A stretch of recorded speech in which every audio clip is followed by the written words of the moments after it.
नितेश माँ की बातें सुनकर आश्चर्य और आक्रोश से कह उठा, माँ, कई वर्षों से तुम यहाँ रह रही हो, कभी भी इन चीजों की पहले डिमांड नहीं की, परंतु अब जब मरने की अवस्था में हो तो इन चीजों के लिए लालसा क्यों? क्या ऐसा व्यवहार निरर्थक नहीं है? सीता का पति उच्च पदासीन था। वह शादी के 10 साल बाद हृदय गति रुकने से परमात्मा को प्यारे हो गया था। उच्च अधिकारी होने के नाते घर का वातावरण, रहन सहन ऊंचे स्तर का था। सीता शिक्षित तो थी, परंतु उसने कोई भी नौकरी नहीं की थी। सीता का 8 साल का एक बेटा था नितेश। वह अपने पुत्र की सुख सुविधा के लिए तन मन धन से कुर्बान थी। उसने एक प्राइवेट कॉलेज में नौकरी कर ली थी। नितेश की खुशी ही उसकी खुशी थी। एक माँ की फर्ज ही नहीं बल्कि पिता के फर्ज भी सहर्ष हृदय से निभाती थी। नितेश उसकी जिंदगी थी। वयस्क होकर नितेश उच्च शिक्षा अर्जित करके सरकारी पद के फर्ज निभा रहा था। सीता जी ने अपने पुत्र की शादी धूमधाम एवं अपनी हैसियत से बढ़कर की थी। नितेश की पत्नी सुंदर व सुशील थी। वह भी सरकारी पद पर कार्यरत थी। लगभग 1 वर्ष के पश्चात सीता जी के आंगन में पोते की आमद ने खुशियों के बंदनावार सजा दिए। सीता की खुशी अंबर को छूने लगी। वह परमात्मा का शुक्र करती कि उन्हें दूसरा जन्म देखने का अवसर मिला। पोता मानव का दूसरा जन्म होता है। उन्होंने पोते का नाम अखिल रखा, जो अपने नाम को सार्थक करता हुआ उनके जीवन में सवेरा ही सवेरा दस्तक दे रहा था।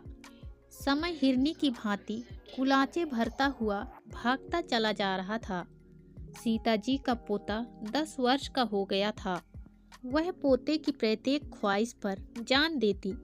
जिस तरह संसार में दादी पोते का स्नेह मोह होता है, उससे भी ज्यादा घर के प्रत्येक काम में वे सहयोग देती रहती।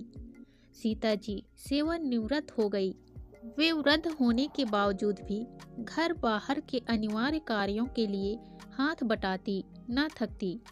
खुशी हृदय में हो तो थकावट पंख लगाकर उड़ जाती है। उन्होंने अपनी सेवानिवृत्ति के अवसर पर मिली समस्त धनराशि नितेश के नाम करवा दी। अब वे लगभग 60 वर्ष की बहारें पार कर चुकी थी। उन्हें कई बीमारियों ने घेर लिया था, ब्लड प्रेशर, शुगर, नज़र का कमजोर होना इत्यादि। अब उन्हें चलना भी मुश्किल लगता। बेड चारपाई का आसरा ही उनकी जिंदगी बन गया। एक दिन नितेश की पत्नी ने कहा, माँ जी सारा दिन खांसती रहती है, कई बीमारियां हैं। अखिल उनसे ही खेलता रहता है। वह अखिल को बार बार चूमती रहती है। यह ठीक नहीं। मेरा इशारा आप समझ ही गए होंगे। हम दोनों जॉब पर चले जाते हैं। अखिल स्कूल चला जाता है।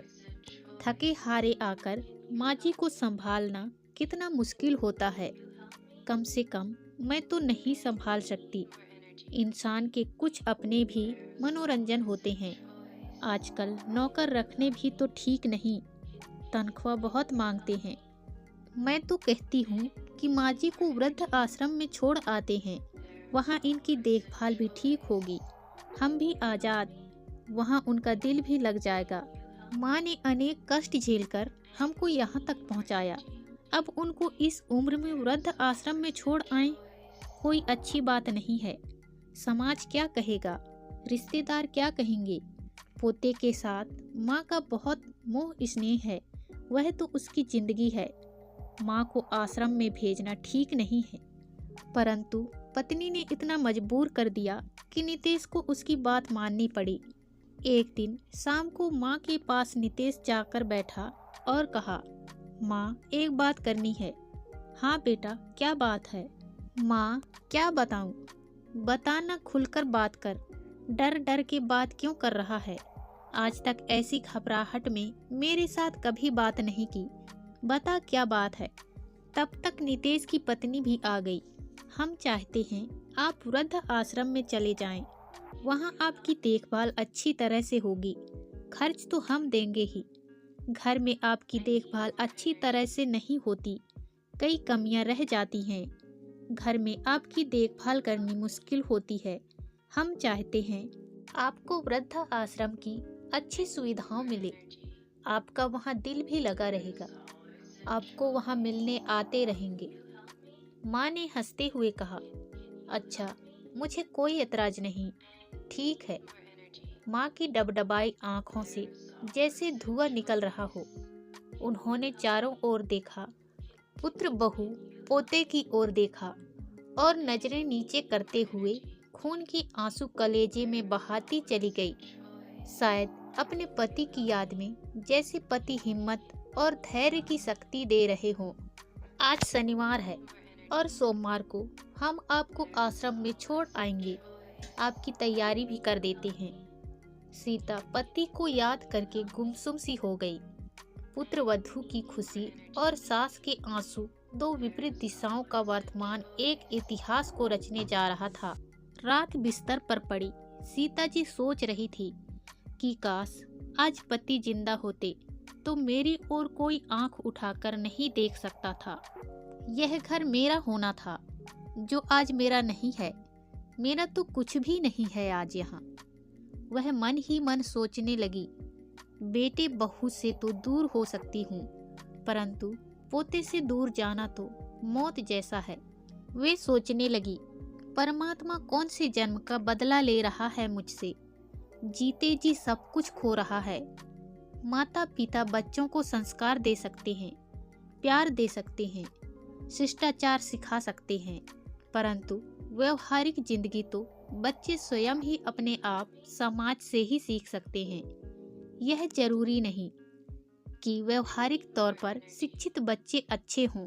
सोमवार को वे सीता जी को वृद्ध आश्रम में छोड़ आए। पोता गुमसुम था, जैसे उसका कीमती जान से प्यारा खिलौना गुम हो गया हो। कुछ बोल नहीं रहा था। उसने अपनी माँ से उदास होकर कहा, दादी माँ को वहाँ क्यों छोड़ आए हो? इतना कहने की देर थी कि उसकी माँ ने जोर से एक थप्पड़ उसके मुंह पर जड़ दिया। वह बिलख कर रोता हुआ चुप हो गया। दादी माँ के जाने से जैसे उसकी दुनिया लुट गई हो। सीता अब वृद्ध आश्रम में रहने लगी। वहाँ वह सुबह शाम मंदिर में जाती, कृष्ण भगवान की मूर्ति में दर्शन करने के लिए।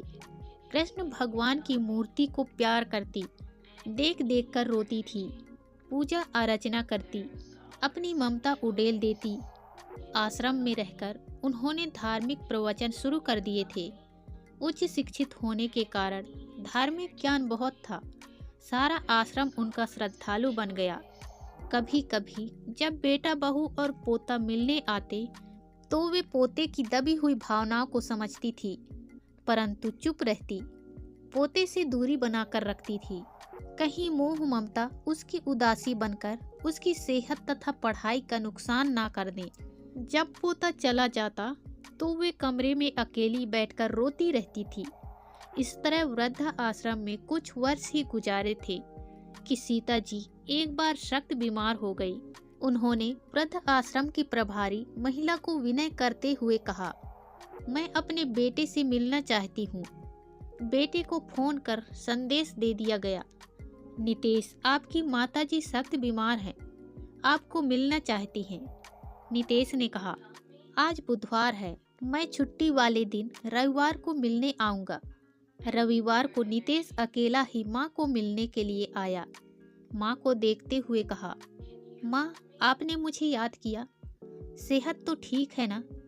हाँ बेटा, ठीक ही हूँ। मैं तुझे कुछ कहना चाहती हूँ। हाँ माँ, बताइए।